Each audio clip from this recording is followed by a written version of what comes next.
Your snoring, quietly holding what was hurt.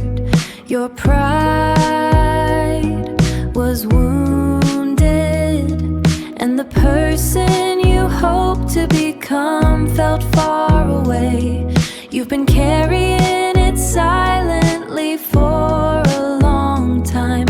That dream is still here, and so